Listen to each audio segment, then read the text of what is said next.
B second year की समस्या छात्राओं को मेरा नमस्कार। आज हमारी चर्चा का टॉपिक है अभिजात वर्ग के परिभ्रमण की अवधारणा।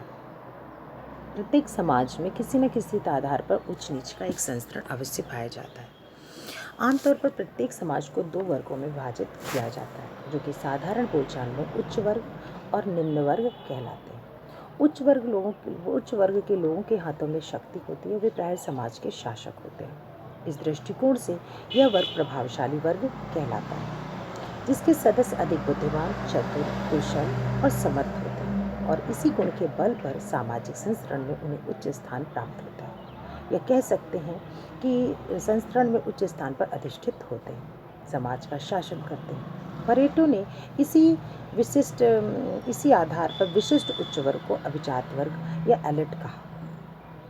परेटो के मतानुसार इस अभिजात वर्ग के अंतर्गत निरंतर ऊपर नीचे आने जाने की प्रक्रिया चलती रहती है, जिसे कि परेटो ने अभिजातों के परिभ्रमण की संज्ञा दी, सर्कुलेशन ऑफ द एलिट्स कहा।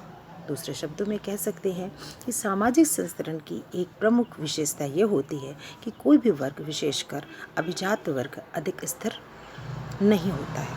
अपने जीवन में प्राप्त सफलता असफलता के अनुसार निम्न वर्ग के व्यक्ति उच्च वर्ग में और उच्च वर्ग के व्यक्ति निम्न वर्ग में चले जाते हैं। इस परिभ्रमण की गति प्रत्येक समाज में एक सी नहीं होती है, परंतु परिभ्रमण की प्रक्रिया प्रत्येक समाज में अवश्य पाई जाती है, क्योंकि कोई भी वर्ग पूर्णतः बद्ध वर्ग नहीं होता, ऐसा संभव नहीं है।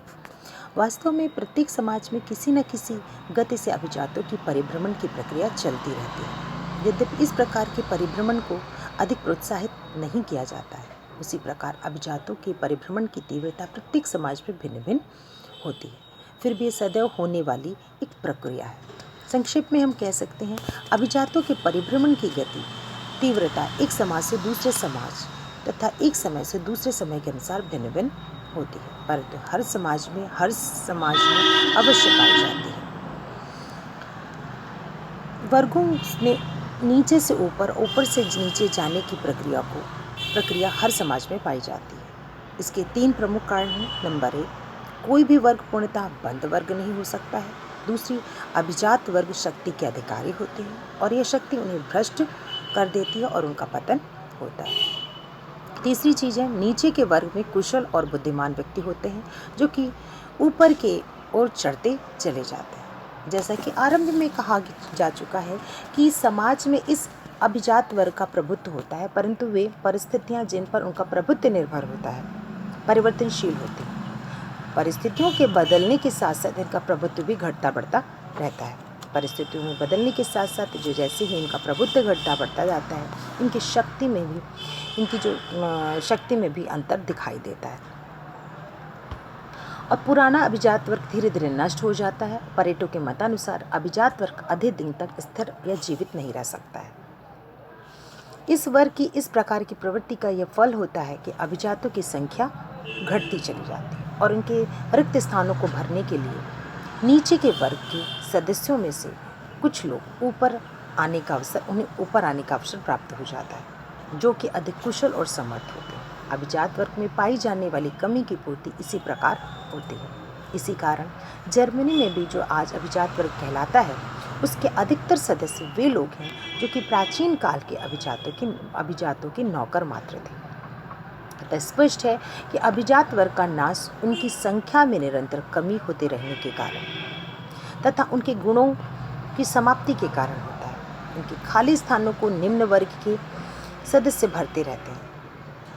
संक्षेप में हम कह सकते हैं कि अभिजात वर्ग समाज का शासन करते हैं, परंतु अपनी कब्र को भी स्वयं खोदते हैं। इसलिए परेटो ने स्पष्टतः कहा है कि इतिहास कुलीन तंत्रों का कब्रिस्तान है। History is a graveyard of एरिस्टोक्रेसीज।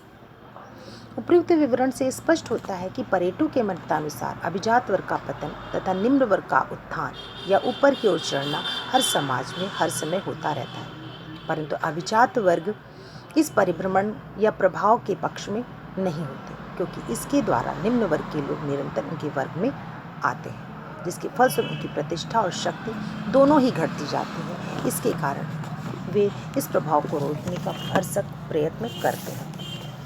उनके उचित अनुचित साधनों को इस उद्देश्य की पूर्ति के लिए अपनाने में वो हिचकते नहीं हैं। अधिकार, शक्ति, प्रतिष्ठा का अपना मोह होता है जो अभिजात वर्ग के लोगों को जकड़े रहता है और वे अपनी स्थिति या प्रतिष्ठा को अपनाए रखने के लिए शक्ति के बल का प्रयोग करते हैं। इसका परिणाम भी अभिजात वर्ग के लिए अत्यंत हानिकारक होता है। पर्यटकों का विश्वास है कि पुराने कुलीन तंत्र का अंत तथा उनके स्थान पर कठोर सैनिक कुलीन तंत्र का जन्म अवश्य ही होकर रहेगा, परंतु इस नई व्यवस्था का निर्माण निम्न वर्ग के लोगों के द्वारा ही होगा। फिलहाल इस वीडियो में इतना ही था। ये बहुत इम्पोर्टेंट है, इसे आप लोग ध्यान से पढ़िएगा। धन्यवाद।